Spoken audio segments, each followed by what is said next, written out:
All right, so this is the August 4th, 2012 meeting of the Rouche movement in Vancouver, British Columbia. And if you want to know when the next meeting is, which is 2 weeks from today, which will be the 18th of August, please email me at Glumaz, PAULGLUMAZ,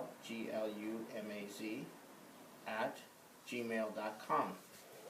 Tonight, we have a very special guest from Montreal, who's going to be among our Vancouver chapter for 3 weeks, putting together an actual functioning organization.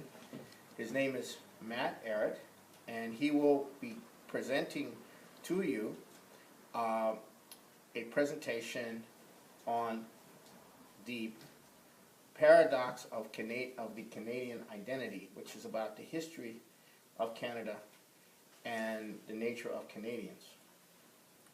Now, tonight we have spectacular developments emerging, and I want to situate those developments in the context, in the appropriate context.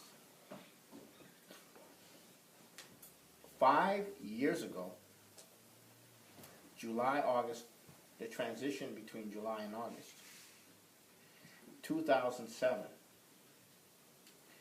the crack in the financial system occurred 5 years ago. And this crack, essentially, has had a profound impact on the world, because it represented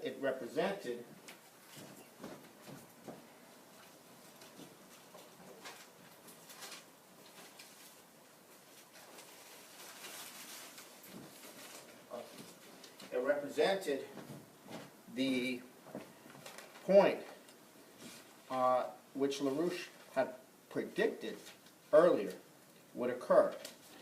And I don't have it with me, but back in the late 1990s and in the early part of the decade, first decade of the 21st century, LaRouche had developed a pedagogical tool called the triple curve function.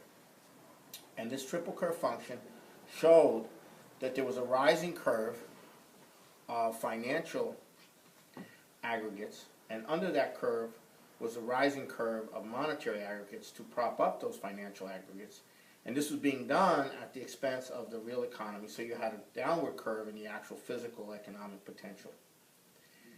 And what he said is that at some point there would be a situation where the threatened collapse of the financial aggregates would generate a situation where there would be a need to increase the rate of monetary emission to overtake the financial collapse of the financial aggregates, and that process would lead to a situation where the amount of financial aggregates being created would be occurring at a higher rate than the expansion of the financial aggregates.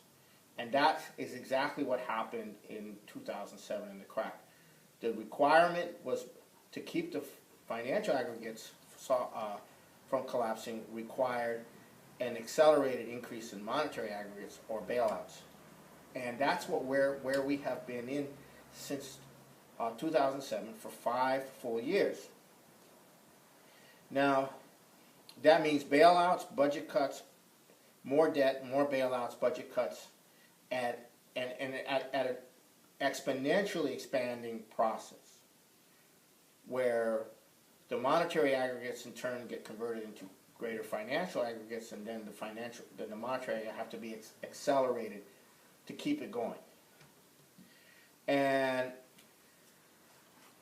when you realize all the tricks that were used in the last 5 years to keep this system going, the rigging of the LIBOR, the increase of the drug money, the austerity, the government bailouts, the central bank bailouts, the cutting back of production, and so forth. It's breathtaking. And all things were sacrificed to maintain a system that was going into a exponentially expanding creation of worthless financial instruments and the exponential expansion of monetary aggregates to try to sustain those exponentially expanding financial debts.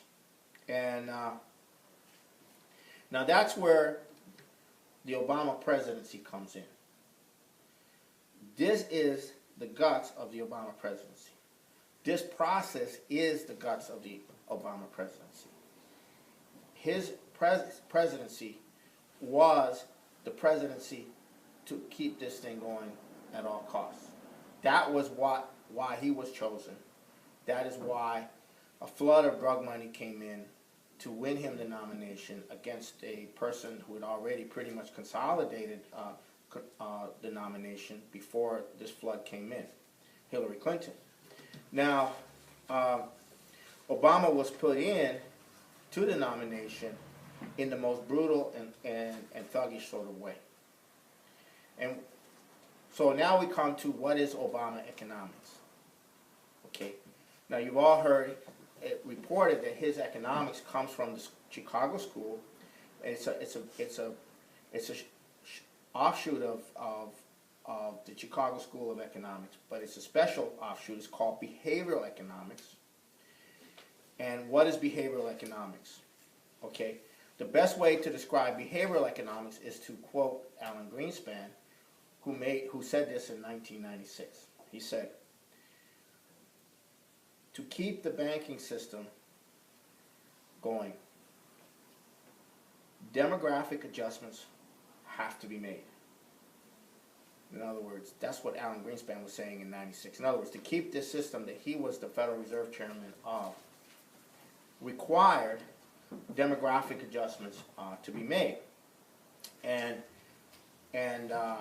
So that's behavioral economics. Behavioral economics is the economics of how you control people's perception of this process so that they don't oppose it or their opposition is neutralized, or to get people to understand or accept that this is necessary or it is unavoidable, or whatever means by which you can mollify people into thinking that there's no other option or whatever.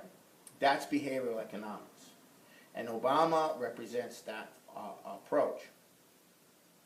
Now, I want you to keep that in mind as we go. Now, I'll give you a couple examples of what Obama said. Hold on 1 second there.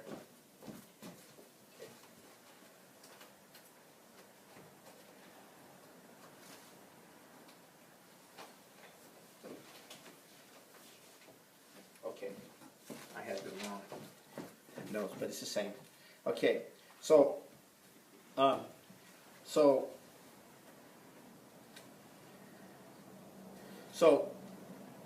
the economics of behavioral economics is purely simple. It's not an economic system of production or expansion of physical wealth. Rather, it is an economic system of contraction and demographic adjustments, meaning people have to die. And it's completely based on this idea of austerity, economic, demographic adjustments, and contraction. And behavioral economics is how you get people to accept this.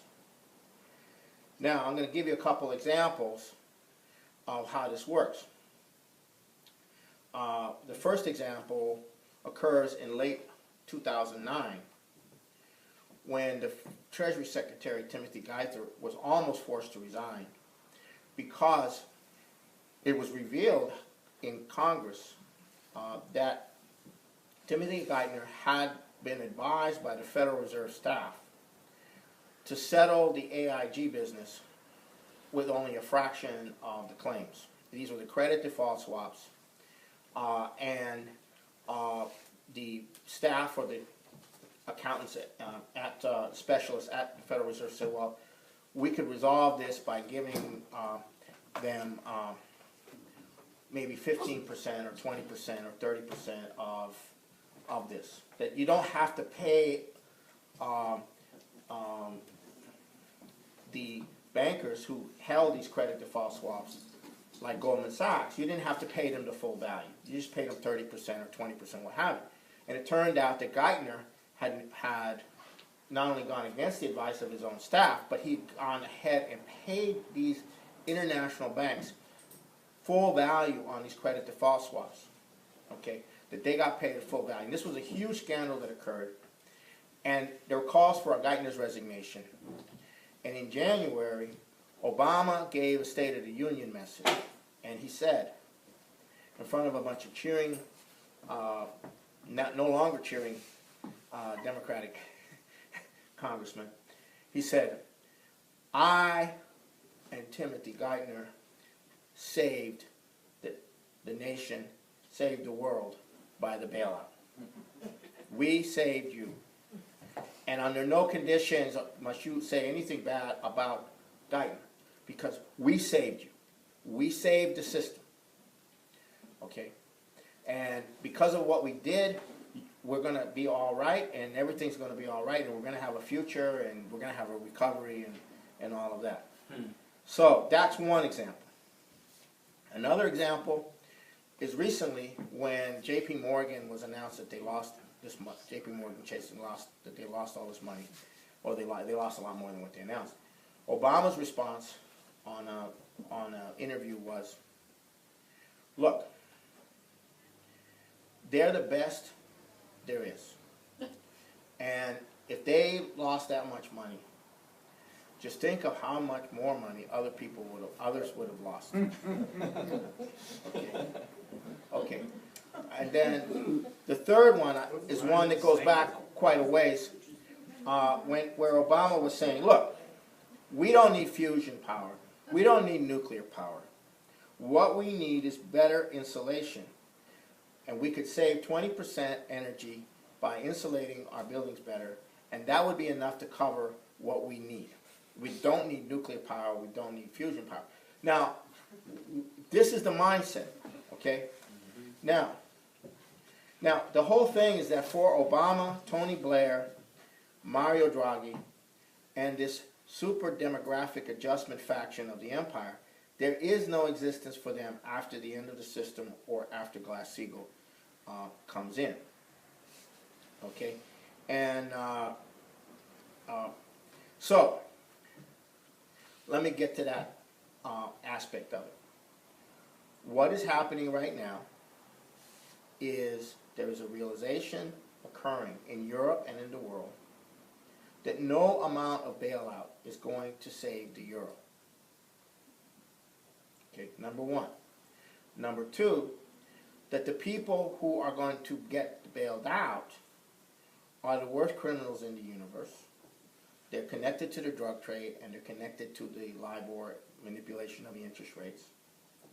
And you're putting them in power to control every nation's budget, control and indebt every nation for the bailout that they're going to give, which is secret. That is, they're not allowed. It's purely secret. What they give to the banks is to bail them out is a secret.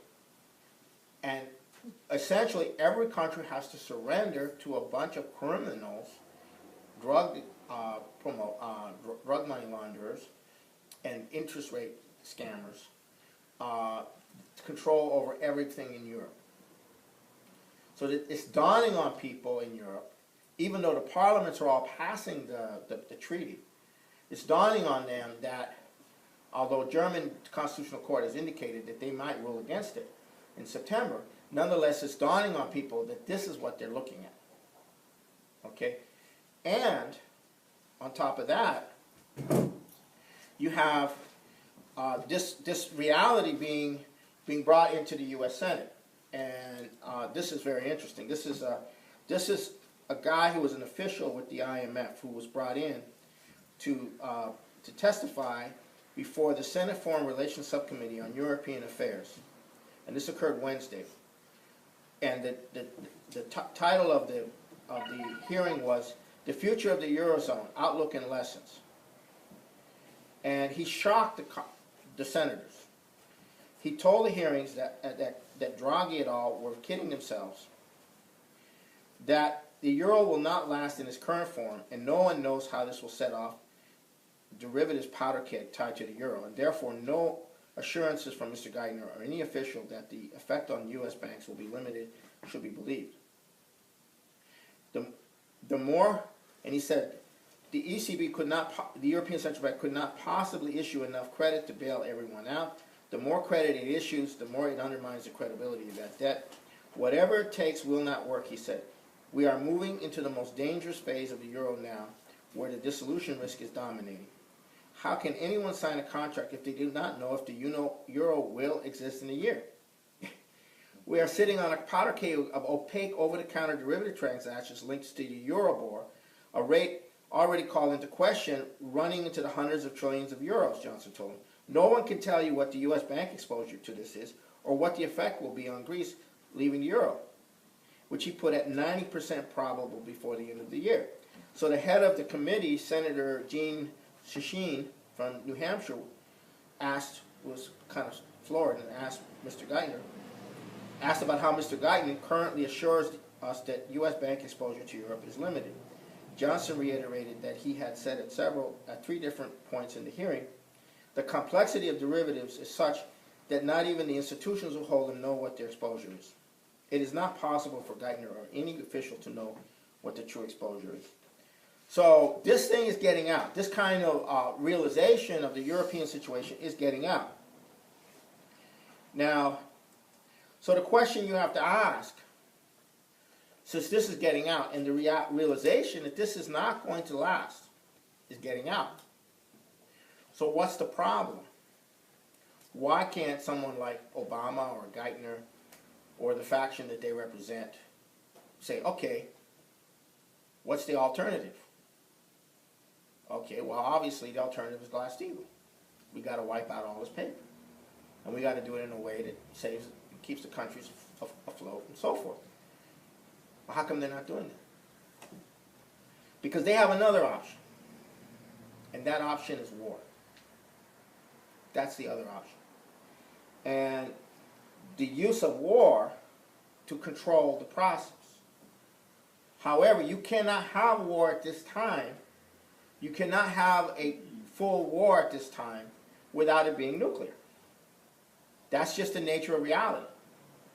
But they're not willing to accept that reality. So you have essentially them saying, well, but if it comes to nuclear war, well, so what? If Glass-Steagall comes through or the system blows out, we're dead anyhow. But if we have a war situation, we can control the process. We can control the post-collapse period. We can control the situation. Now, so what is going on is, for them,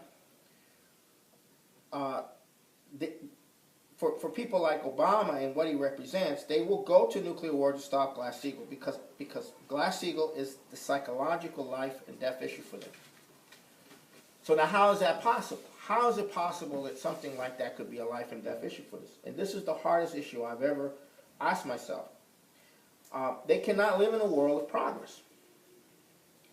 Because in a world of progress, people develop, and their development threatens the ego, their ego. And the hatred for progress and development is so rabid, they are driven by a lust to stop it. Obama is a narcissist. And as a narcissist, he has the most fragile ego of all. The most threatened ego of all. Obama was chosen for this problem because he has the most threatened ego of all. And such an ego likes to kill people because he sees people as a threat. He sees everyone as a threat. He sees anything as everything and anything as a threat, and to his ego, to his image, to his illusions. So it's a very dangerous situation that we have, because you have this faction that has a profound hatred of progress, but you have another faction of the empire that's saying, well, it's better to have progress for now than to be wiped out. So that's essentially what's going on now. Now the situation is that the war situation in the Middle East especially is escalating, but then so are the attempts to stop it. You have an escalation in Syria, but you also have an escalation to stop it. You have an escalation going on in Israel, preparing to bomb Iran, with the under the table blessing of Obama, but you have the Joint Chiefs of Staff in the U.S. and the Israeli military trying to stop it. So you have this, and the Russians trying to stop. So you have this whole process going on, which is very critical because you have to prevent a war from breaking out that's going to lead to nuclear war. So, so this is what's happening right now. And to give you an example of this, and we don't know what actually happened, but there was this bombing in Damascus. The highest level people were taken out. There was this bombing inside Russia. And then we heard that Prince Bandar was being put in charge of Saudi intelligence. And then we heard that Prince Bandar was bombed and is dead. So it's all very strange. And Prince Bandar is 9/11. So this gives you a sense of what, we don't really know all the details of how this all works, but there is an incredible battle going on. Now, the motion across the Atlantic for Glass-Steagall at this moment is breathtaking. The situation has broken loose in a very profound way. And there was a hue and cry from the right-wing free market people, the Cato Institute and all those people, about a soap opera clip, which 2 million people saw, where these two women are in a bar having a drink, and one of them is talking about her boyfriend, cheating on her, and the other one's having a parallel conversation on how the banks cheated America through Glass-Steagall, through the repeal of Glass-Steagall and the ripoff and all of that. It's like a very short 1-minute segment. But 2 million people saw this, and these are the people that don't tune into politics for the most part, and they got the first explanation of Glass-Steagall in this soap opera that was called The Newsroom, and there was a whole hue and cry about how people were being manipulated by the free market, the free market, the Cato Institute crowd. But this is unprecedented. This is entering popular culture. Mm-hmm.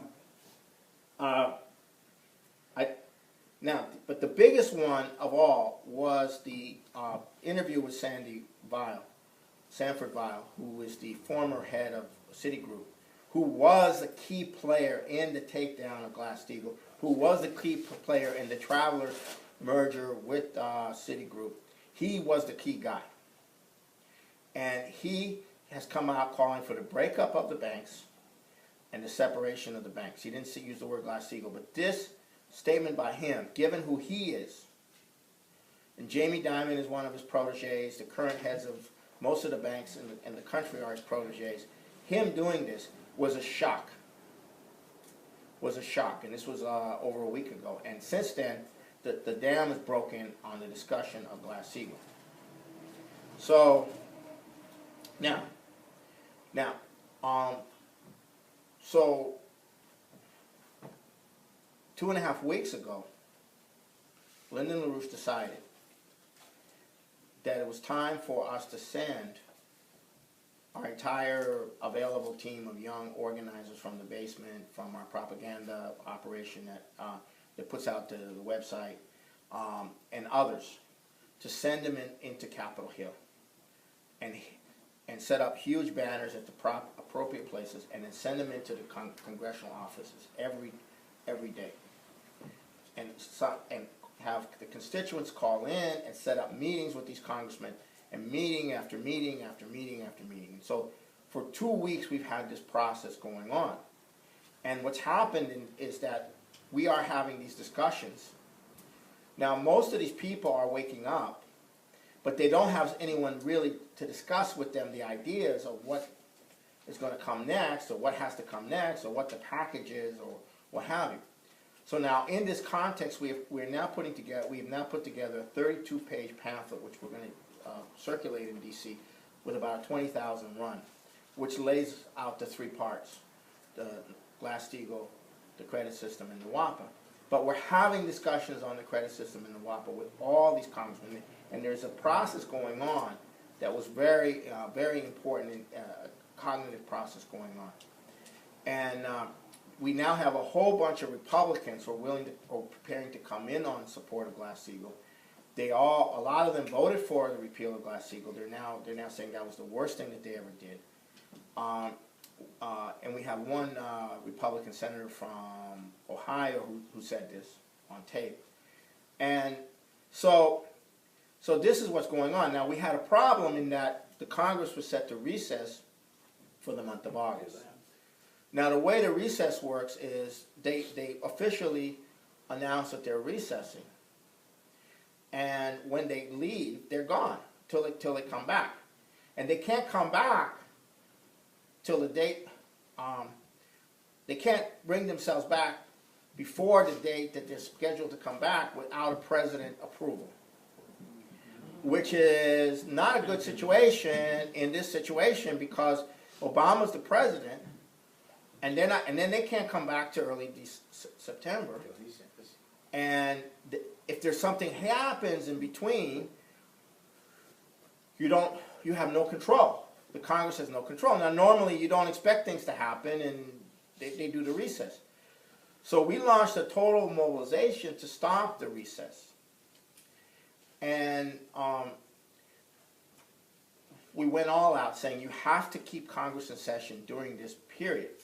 It doesn't necessarily mean that the congressmen all have to be there the whole time, but it means that technically speaking, the Congress is in session and they are still functioning and they're still in session. Recessed. There's no recess. Well, the Senate voted to recess, but the House voted, and this shocked everybody, not to recess.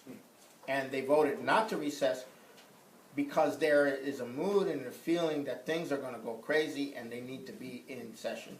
And it's not just related to Glass-Steagall, but it's also related to the drought and the agricultural problem, because a lot of the congressmen are now lining up and saying, we need to divert all the ethanol. 40% of the corn crop is going to ethanol. We need to redivert that back into animal feed and into, so there's a huge fight going to break out between the agricultural sector and Obama, because Obama wants to keep the corn going into the ethanol, not have it go to the animals, not have it go. So these are the kind of battles that are shaping up. So it's a lot of different things, not just Glass-Steagall. There's a whole defense issue. There's a whole sequestering of funds because of a bill they passed before, if the Congress doesn't approve of certain things within a certain period of time, then cuts become automatic. All of this is going on, so there's no recess of the Congress, and if the Congress doesn't recess, then the Senate can't recess either. So this is huge, because now we can go back next week, and we're planning to go back next week, to take the conversations to a higher level. As the crisis gets worse, we take it to a higher level. And now we have a situation where pure ideas have more influence than all the money of all the lobbyists, of all the whatever. This is where those development of the minds of our organizers and the development of the ideas are far more important than hey, scratch my back and I'll scratch yours. None of that means anything. So this is really crucial. Nobody else has the real in-depth capability to do this, to have this process go on. And so next week and the following week, when our intention is to have Glass-Steagall ram through. We're on the edge of having it being introduced as an actual bill on the floor. That we're going to need a lot more sponsors, but there's a process going on which could tip it, and it also involves this faction in Great Britain, which is also moving as well. So this is very, very, very important. So I'm going to finish now. I'm going to finish this now because we're going to have Matt go through what he has prepared for you. But the situation is very profound. War is no longer an option for the human race. If Glass-Steagall comes through and we are able to make this transition, then the entire human species has the potential to go through a process where they actually go through a change. to a whole different kind of species, to a whole different kind of human being, because that is the nature of the period that we're in, and only the human species has a capability to make that kind of change. So this is what we're on the edge of. It's not just an economic issue, it is an issue of the future development of the solar system, the future development beyond that. It all hinges on this turning point as we go into this crisis. So on that, I want to stop, and I'm going to bring Matt up here to continue. All right, so this is the August 4th, 2012 meeting of the Rouche movement in Vancouver, British Columbia. And if you want to know when the next meeting is, which is 2 weeks from today, which will be the 18th of August, please email me at Paul Glumaz, PaulGlumaz @gmail.com. Tonight, we have a very special guest from Montreal, who's going to be among our Vancouver chapter for 3 weeks, putting together an actual functioning organization. His name is Matt Ehret, and he will be presenting to you a presentation on the paradox of the Canadian identity, which is about the history of Canada and the nature of Canadians. Now, tonight we have spectacular developments emerging, and I want to situate those developments in the context, in the appropriate context. 5 years ago, July, August, the transition between July and August, the threatened collapse of the financial aggregates would generate a situation where there would be a need to increase the rate of monetary emission to overtake the financial collapse of the financial aggregates, and that process would lead to a situation where the amount of financial aggregates being created would be occurring at a higher rate than the expansion of the financial aggregates. And that is exactly what happened in 2007 in the crack. The requirement was to keep the financial aggregates from collapsing required an accelerated increase in monetary aggregates or bailouts. And that's where we have been in since 2000 would occur. And I don't have it with me, but back in the late 1990s and in the early part of the decade, first decade of the 21st century, Rouche had developed a pedagogical tool called the triple curve function. And this triple curve function showed that there was a rising curve of financial aggregates, and under that curve was a rising curve of monetary aggregates to prop up those financial aggregates. And this was being done at the expense of the real economy, so you had a downward curve in the actual physical economic potential. And what he said is that at some point there would be a situation where 2007, the crack in the financial system occurred 5 years ago. And this crack essentially has had a profound impact on the world because it represented